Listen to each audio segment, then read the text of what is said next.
उपस्थित शिक्षकगण और विद्यार्थी मित्रों को मैं मंसूरी सर की तरफ से सलाम, नमस्कार, आदाब और खूब खूब इज्जत। मैं मंसूरी सर सेंट एजेस हाई स्कूल में 12वीं कक्षा में अभ्यास करता हूँ।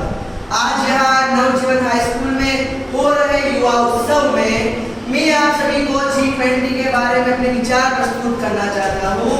महोदय गौर कीजिएगा कि सर्वप्रथम G20 की स्थापना 1999 में हुई और इस G20 की सबसे पहली बैठक नवंबर 2008 में अमेरिका देश के वॉशिंगटन डीसी शहर में हुई थी।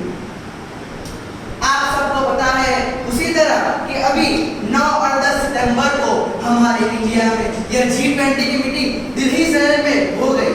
तो आज मैं यही बात आप सबको बताना चाहता हूँ कि क्या है G20। पहले हम बात करें कि इसके मुख्यालय की, तो फिर कभी भी G20 का कोई भी मुख्यालय नहीं होता। जिस देश में G20 होने वाला होता है उसे उस देश का मुख्यालय बना दिया जाता है। इसकी बात करके G20 के अध्यक्ष की, तो फिर G20 का कोई भी अध्यक्ष नहीं होता। एक साल पहले जिस देश में G20 हो चुकी, जिस देश में G20 होने वाली है और जिस देश में एक साल बाद G20 होगी, इन तीनों देशों के प्रधानमंत्री को इसका अध्यक्ष बनाया जाता है। G20 के मुख्य 2 प्रकार होते हैं, एक श्रेपा और दूसरा वीक। भारत के इस साल के श्रेपा अमिताभ कांत है, आप सबको पता है। उसी तरह के 2023 का G20 की मीटिंग हमारे इंडिया में हुई। उसी तरह एक साल पहले 2022 की G20 की मीटिंग इंडोनेशिया देश में हुई थी। अब आने वाले 2024 की G20 की मीटिंग ब्राजील देश में होगी। अब मैं बात करूं G20 में जुड़े हुए कुछ देश, उसमें कुल 20 देश जुड़े हुए हैं। बात करें तो कि अमेरिका, यूके, जर्मनी, चीन, जापान, इंडिया और ऐसे कितने सारे बड़े बड़े देश हैं। Saudi Arabia, Canada, Japan, America, London, ऐसे कितने शहर इसके साथ जुड़े हुए हैं।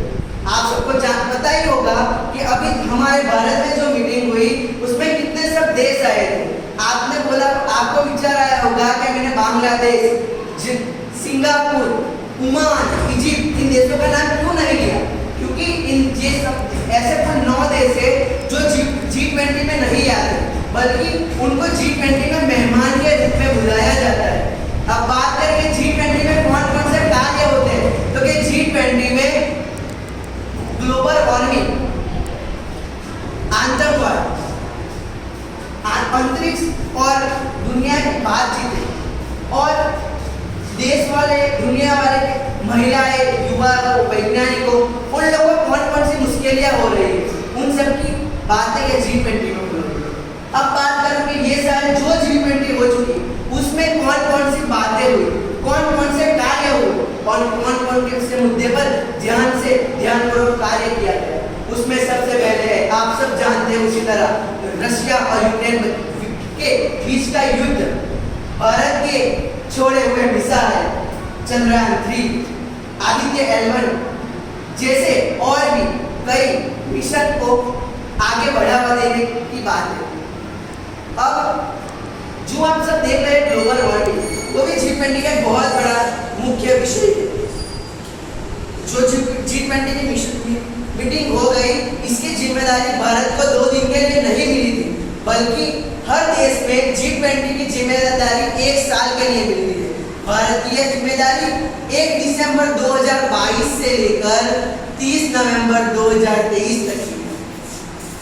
आप सब तो जानते हैं कि मेरा भारत आज से 77 साल पहले जो अंग्रेजों की गुलामी में था, जो अंग्रेजों की जंजीरों में गुलाम हुआ था, आज वो ही भारत दुनिया के हर प्रधानमंत्रियों को अपनी सरजमीन पर, अपनी भूमि पर बुला रहा है और उनकी इज्जत, अदब, एहतराम कर रहा है।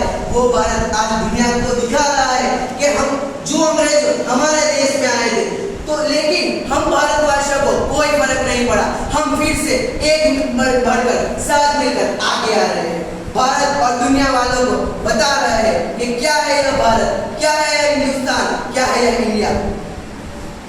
आप सब जानते हैं उसी तरह कि भारत देश में जो हो दिल के आज़ादी के समय कितनी मुश्किलियाँ थी, कितनी परेशानियाँ थी। आप सब ने G20 के हेडिंग पढ़े होंगे।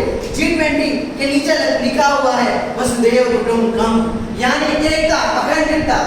उसके नीचे इंग्लिश में 3 शब्द भी लिखे हुए हैं, one earth, one family and one future. इन्हीं शब्दों के साथ मैं आपसे इतना ही कहता हूँ कि जब भी मेरा दिल जगमगाने लगता है, जब मेरा दिल जगमगाने लगता है, जब मेरा हिंदुस्तान दुनिया में सबसे आगे आने लगता है। इन्हीं शब्दों के साथ जय हिंद, जय भारत।